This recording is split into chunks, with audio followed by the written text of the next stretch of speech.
we are super excited to have everybody here. It is a packed house this afternoon. We've got we're maxed out at our 500 attendees. And then we've got a lot of other people watching on LinkedIn and on Facebook Live. So thank you for all of the interest you've got. Super excited to talk about franchising. Like Rachel said, is the perfect hybrid. We talk to so many veterans that are interested in starting their own business, but they're like, I don't have a great idea for it. I don't know what kind of a business to start, or I don't have any business experience, and franchising is the perfect fit for people like that. If you've got the desire, got the ambition, willing to take on a little bit of risk and want to know what the right formula is, that's exactly what franchising provides. So this is one of my favorite portions of this whole afternoon is the Vet Speak portion. We get to talk to franchisees and hear really from them exactly what their journey path was like to owning and operating their own business, and what kind of challenges they faced, how they overcame those, and what's the most rewarding part. So we'll get into all that with Rob here in a second. I just want to start off too, if you've got any questions, we're going to take the last maybe 5 minutes or so and take questions from the audience. So if you have any questions, go ahead and put them into the chat. If you're watching live on Zoom, go ahead and put it into the Zoom chat. If you're watching on social media, go ahead and put it into the chat there, and we will get to as many questions as we can at the conclusion of this portion. So anyway, without any further ado, Rob, welcome. Great to yeah, man, you're in rural Alabama. You're a Navy vet 4 years, and I think Army Reserve 2 years, and you run a G-Force franchise. Yes, sir. So yeah, tell us a little bit about your journey path from when you got out of the service and what your career path looked like until you got into franchising. Man, I did so much stuff. I got out. I thought, hey, I'm gonna take advantage of the GI Bill. Well, you know how that goes. You're older than everybody there, and you're like, I don't know about all this. So then I went out and I sold cars for a while. I've sold insurance. Then I finally landed with a government job, working for Anniston Army Depot, rebuilding tracked vehicles. I was in one of the engine shops as a machinist, and spent a lot of time doing that. It's rewarding work. It was a good job. We're taking care of the warfighter still. Even as a vet civilian, I was able to do that. So that was very rewarding. Yeah. No, that's cool. And then how did you get into franchising from there? I mean, what was your how did you hear about it, and what was that process like for you? Well, Veterans Day of 2018, I was watching TV, and Jack Child, our founder, was on Fox and Friends doing a veteran-owned business segment. And I was pretty happy where I was at. I had a good job, but I wasn't completely happy. So a few months later, I called Jack up and talked to him about it. And whoever thought about putting paint on the ground? I sure didn't, and sure didn't think about franchising.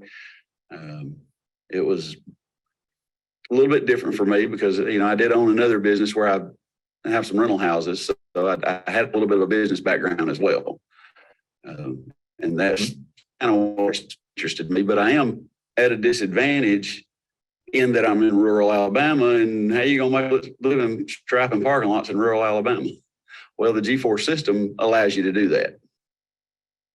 Yeah. So yeah, that's interesting too, because Rachel talked about some of the things that you've accomplished and you've been a G-Force franchisee for 3.5 years, but some of the really incredible performance that you've had being in a really, really small wise. How does that work? I mean, how do you compete against some of the bigger markets? I use the resources that not only G-Force gives me, but we have some other resources as well where we're able to go out and bid on jobs with other people. And I kind of had to go that route because I'm in a smaller market and find a way to bid on jobs with contractors that were bidding on them. So I sent out blind quotes to everybody, every DC I could find that was bidding on any job I wanted. I sent them a quote blindly. And they finally got to where they knew my name and would call me directly for quotes. And then I ended up with a paving company, and they give me a ton of work. Yeah.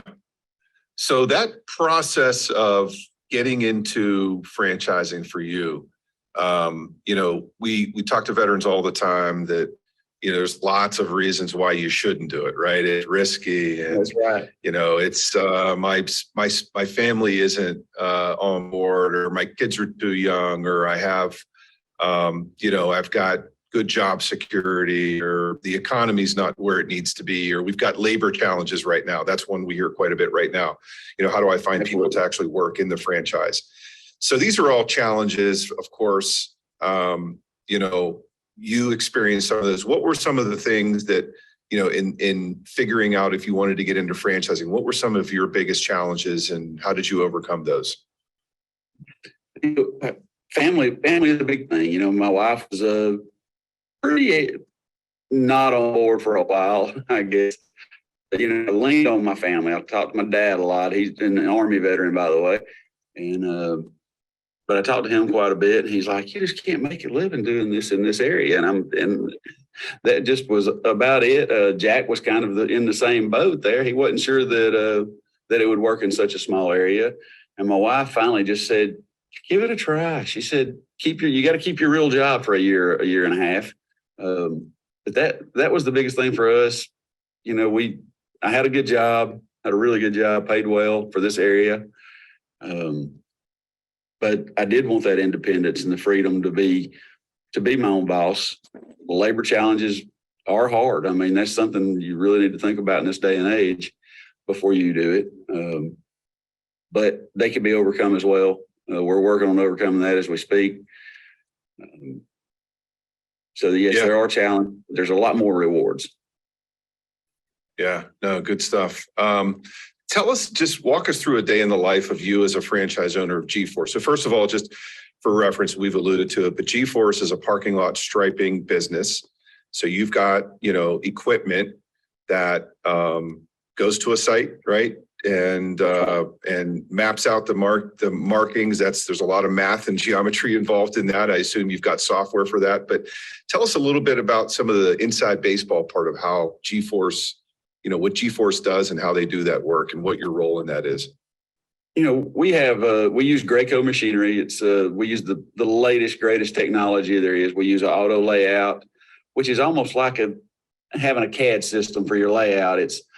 But you put these numbers in, and then it turns around and it puts the dots down on the ground. It does layout for you. Whereas used to in the parking lot striping business, they'd go out there with string lines and they'd have to measure a 9-foot parking stall in 2 different places, and they'd have to put a string line between them. Well, now we have lasers that do that for us. And so it's a lot more automated, a lot easier than it used to be. You can do a job that used to take 3, 4, 5 people and do it with 2 now. Not ideal. Obviously, I prefer 3. That way, I have 2 people painting and 1 person moving a box for the laser. We start in the morning. If it's a new layout, we get out there, we lay the parking lot out. Once we get it laid out, we're ready to paint any stencils we got. We have shop days where we have to maintain our equipment. Not extremely hard work. Yep. And you're an owner operator model, which means you're actively involved in the business itself. Are you, are you actually doing some of the work yourself, or are you kind of managing the business and customers and employees? I still go out on the bigger jobs and get on the machine operate on people for me just to send a crew out for that. So my intention is small restripes. I'll send my guys out. Anything bigger than that, I go out and I get on the machine and we get it knocked out. Nice. And how many crews or employees do you have, Rob? Right now I've got 3. I've got 2 crews, but we kind of operate simultaneously. So my location also does seal coating, which is when you go into the parking lot and you put the liquid sealer on it to protect your investment and make it last longer. So I'm one of the few locations for G-Force that actually does that right now. We do have more coming in and adding it. So we do that. I have a crew for that, and then I have a paint crew. Nice. What about your typical customer? Is this like strip malls, parking garages? I would assume it's all commercial business, right? It is all commercial, yeah. We'll get a seal coat job for our driveway occasionally. I try to kind of steer clear of those. I prefer the commercial work. Yes, I do a lot of parking decks. I've got, customers anywhere from pavers to property managers to the individual that owns the building or the individual that owns a mom and pop shop. So your customer range is anybody that's in a commercial building that has stripes in a lot. Yeah, yeah. And then what kind of tools does G-Force provide for you to help you do your work? Like, I guess you've got to go out and you've got to bid jobs and you've got to estimate that cost and sort of, things like that. Does G-Force does the franchise provide that sort of, products and services to assist? Well, they do. We have estimating software that they provide. We have what's called Trainual. Man, we cover any subject you can imagine is covered under our Trainual. So Jeff spends a lot of time working on these Trainuals and getting them so that we can have the most up-to-date training. Somebody runs into a problem and we figure out a way to fix it. He puts a Trainual on there so the rest of the people don't have to do it. So these new franchisees coming in, they go through the Trainual. They've seen all the problems we've had. Plus, then we have a training course, a 3-day, 4 training course. We send them down to Tampa, which is our original owner, our number one franchise. And he trains them on our estimating software and the machines, maintenance on the machines, how to stripe, all that stuff. Yeah. Good stuff. Is what about the time during the week, Rob? Do you do most of the work during normal working hours, Monday through Friday, or do you have weird hours sometimes? We have extremely weird hours. And that goes back to your hiring issues because you do have odd hours. You have hours that most people don't keep. A lot of times you have to be there when a place is closed because that's the only time the parking lot's empty. Sometimes, now new construction, you can typically get in there during the day and get it knocked out. But restripes, if you go to a Publix grocery store, well, they're busy all day long. You have to do that at night. So Our hours vary. Sometimes they're great. Sometimes they're not. Do you get a lot of repeat business? I mean, how long does a parking lot striping job last? Is it, I guess, a few years and then you're back doing it again or what? It depends on how well you take care of it. If you keep it seal coated on a regular basis, you should seal coat that thing every 3 years and stripe it. I've got some that'll do that. They'll have it set up on every 3 years and then they'll stripe it in between so that they're still looks good. A fast food place, a lot of those owners, especially the smaller franchisees, they're going to keep their place looking really good because, they own 8 or 10 stores and they care about it. My biggest repeat customer is a paving company that uses me for a lot of stuff, and it's not necessarily the same thing over and over, but he uses me for a lot of different things. And he for seal coating, for striping, sign installation, wheel stop installation, anything they come up with that they don't do, they call me. Yeah. How did you get your business to start? I'm assuming you got probably a lot of repeat business at this point, but when you're first getting started, how do you market yourself? And does G-Force do some of that for you? Does a lot of that fall on your shoulders? How does the market? They do. For new they customers manage our website. They manage our Google. We use Google advertisement, and they manage that for us. Or they have a company that manages it for us, and they take good care of us that way. I mean, any kind of marketing stuff, it goes through them. We have the best looking vehicles on the market. All of our stuff is wrapped. I don't know if y'all seen pictures of them, but it's all wrapped. And our logos on there, everything that we do is branded and looks like military stuff.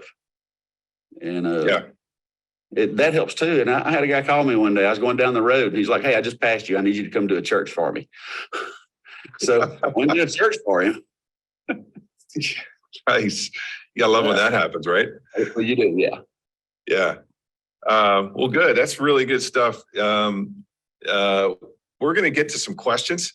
So we've got lots of questions from the audience here, and I'll just start throwing some of these out for you. So somebody asked, can I own a franchise but still have a full-time job? And I guess pertaining to you. You mentioned yourself that you in fact did do that, right? You kept your full-time job for a while. Yeah.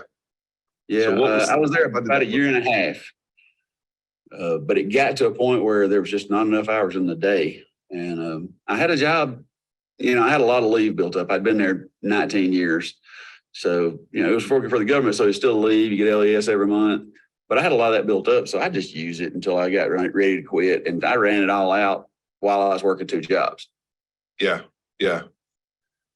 Yeah. That's good stuff. The other thing we talk about too with veterans is that for veterans that have a military retirement pension or have a VA disability payment coming in on a monthly basis, or if you've got a spouse that works, that can oftentimes offset some of the loss of income from the time that you quit your job and start your franchise. So that's something that can offset that. That some of those are fairly unique to veterans. There's not a whole lot of companies these days are giving pensions as 401ks, but not pensions, right? So veterans kind of have access to some of those things. It's neat. So somebody asks, and I gather you're going to have a pretty interesting answer to this one.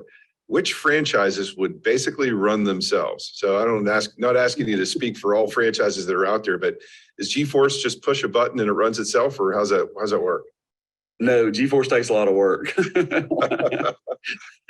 I don't know of anything that you're gonna be able to get into right now. Just push a button and it run itself. Eventually, it might do that. Right now, it does not. It's strictly owner operator. Almost all the owners get out in the field and work. So people have partners, and they'll get out and run the show while they work from home and get the quotes and stuff like that. But for the most part, we all work in the field as well. Yeah. Yeah. And I'll just comment on that question pertaining to franchises outside of G-Force. This is the way I like to answer that question for folks that ask it, because I get it asked, I ask it all the time. You can either put yourself to work or you can put your money to work. So if you want to be a silent investor and you want to just write a big check and have somebody else do all the work in the business, then you can do that. That's called an investor. You can also invest that in the stock market and a variety of other places as well. But if you don't have the capital to do it that way, you're trading your time for income. And that means putting together the business. I think the good news in all of that is that there are options for people that want to operate at different levels. If you want to be an owner operator, roll your sleeves up and jump on the equipment at various times, Rob's a good example of running a business that you're able to do that. If you want to scale it and you want to buy multiple, territories and you want to run a larger enterprise, then you're going to have people that are doing the work. You're probably not going to be doing the work.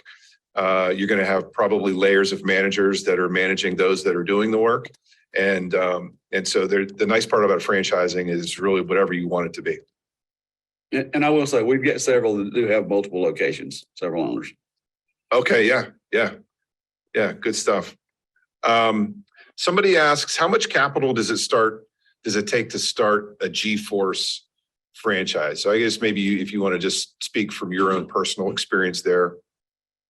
So when I started, you got to remember too, prices are not the same now as they were 3.5 years ago. I was looking in the $60,000, $70,000 range. Probably should have been a little bit more to have some working capital, but I did make it work. I was able to get enough jobs that I built the working capital, but the loan itself was 60, 70 plus my expenditures that I put in. Yeah. Okay, good. All right, Rob, I think, that about does it. I'm just got a question to ask you at the end here. What do you love most about owning a G-Force franchise? Oh man, so we're all veterans and we have a lot of camaraderie still. So we're able to get together and give each other a hard time. We get together once a year and that's a lot of fun to me. But, I enjoy the living that I'm making is a better living than I was making before. It's so it does provide me a little bit more freedom, a little more security for me and my wife. We're able to do a little bit more for our families. So that's a blessing for us. And we really appreciate that. Yeah, very nice. And I guess the answer to my last question is probably pretty easy, but would you do it all again? Absolutely. You would. Okay, good. Absolutely. Well, listen, And I recommend it to greatly, anyone. yeah, no, outstanding. And I greatly appreciate you coming and sharing that, your journey path and a day in the life. And I know you've got a lot of work to do. You probably were out doing jobs last night and could probably use a little bit of sleep, but really appreciate you joining us here this afternoon, and best of luck in the future. Chris, thank you for having us. We really appreciate it. And good luck to y'all going forward. And anybody that wants a franchise, good luck to y'all as well.